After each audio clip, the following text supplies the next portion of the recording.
السلام علیکم ورحمۃ اللہ وبرکاتہ۔ میرے عزیز دوستو، اللہ کے رسول صلی اللہ علیہ وسلم نے پڑوسیوں کے بڑے حقوق بیان کیے ہیں، بے شمار حقوق بیان کیے ہیں۔ ترمذی شریف کی ایک حدیث ہے عبداللہ ابن عمر رضی اللہ تعالی عنہما کی ایک روایت ہے کہ فرماتے کہ جب ان کی ہاں کھانا بنتا تھا اللہ کے رسول صلی اللہ علیہ وسلم کے ہاں، تو پوچھا کرتے تھے کہ ہمارے پڑوس میں جو ایک یہودی ہے ان کے گھر کچھ پہنچا کہ نہیں پہنچا۔ آپ صلی اللہ علیہ وسلم اپنے یہودی پڑوسی کے گھر میں کھانا ضرور بھجوایا کر جب بھی کوئی اچھا کھانا بنتا تھا۔ پڑوسی کہتے کس کو، کہاں تک پڑوسی کی باؤنڈیشن ہوتی ہے؟ جہاں کتابوں میں جو لکھا ہوا ہے کہ انسان کا آگے 40 مکان پیچھے، 40 مکان دائیں طرف، 40 مکان بائیں طرف، یہ پڑوسی کے دائرہ ہے۔ اتنے دائرے میں اگر آپ کو کوئی رہتا ہے تو یہ پڑوسی کے حکم میں آئے گا، یہ پڑوسی آپ کا ہے، ان کا خیال رکھنا چاہیے۔ یہی نہیں،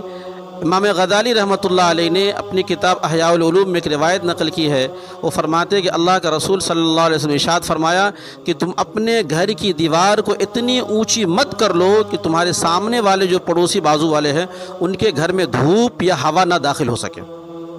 اتنی اونچی مت بناؤ، یا مکان کو اونچا کر کے اپنے پڑوسیوں کو مت ستاؤ، ان کو تکلیف مت دو، اس لیے کہ اگر اونچی عمارت بن جائے گی تو سامنے جو پڑوس میں آپ کے رہتے ہیں ان کے مکان میں دھوپ اور ہوا نہیں جائے گی۔ اس لیے آپ نے فرمایا کہ اگر پڑوسی تمہارا اس بات کی اجازت دے دیتا ہے مکان بنانے کے لیے تو کوئی مضائقہ اور حرج کی بات نہیں ہے، لیکن اگر پڑوسی اس بات کی اجازت نہ دے تو تم اتنی اونچی عمارتیں بنا کر اپنے پڑوسیوں کو تکلیف مت دو، اسے مت ستاؤ، بہت بڑا گناہ ہے۔ آپ نے پھر بھی حدیث میں بھی ہے کہ آپ گھر بازار سے اگر کوئی سامان لاتے، کوئی پھل فروٹ لاتے ہیں تو اولاً آپ لائیے تو پڑوس کا بھی خیال ہے، ان بچوں کو بھی دیجیے۔ اگر نہیں دیتے ہیں تو پھل فروٹ جو بھی کھانے کی چیز چھپا کر کے لائیے، اور اس کے چھلکے وغیرہ کو باہر نہ پھینکا کریے کہ جو پڑوس میں بچے غریب مسکین رہتے ہیں اگر ان کو نہ ملے گا تو چھلکوں کو دیکھ کے دل کے اندر جو ہے ایک دل شکنی ہوگی، ان کو تکلیف پہنچے گی۔ اس لیے اسی طرح آپ نے فرمایا کہ اپنے گھر میں اتنا خوشبودار اور ذائقے دار لذیذ اتنا کھانا مت بناؤ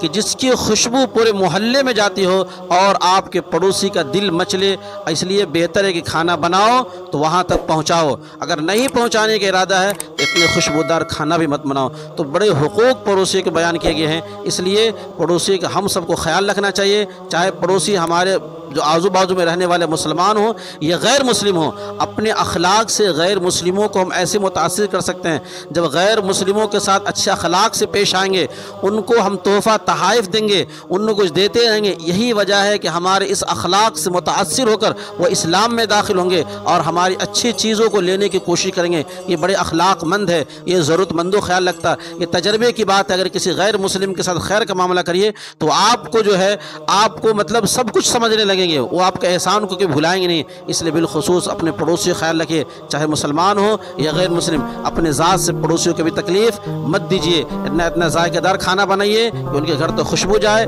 یا پھل فروٹ باہر سے لاتے ہیں تو چھلکا وغیرہ باہر مت پھینکیے، اولا لاتے تو ان کو دیجیے، اگر نہیں دیتے تو پھل فروٹ چھلکا وغیرہ باہر پھینکنے کی ضرورت نہیں ہے۔ عام طور پہ یہ دیکھا جاتا ہے کہ بعض لوگ پڑوس میں رشتہ دار ہوتے ہیں، چاہے مسلمان ہوتے ہیں، چاہے غیر مسلم کوئی بھی ہو، یہودی ہو، کرسچن ہو، کافر کوئی بھی ہو، ہم ان کے ساتھ اچھے ہو، کرسچن کوئی بھی ہو،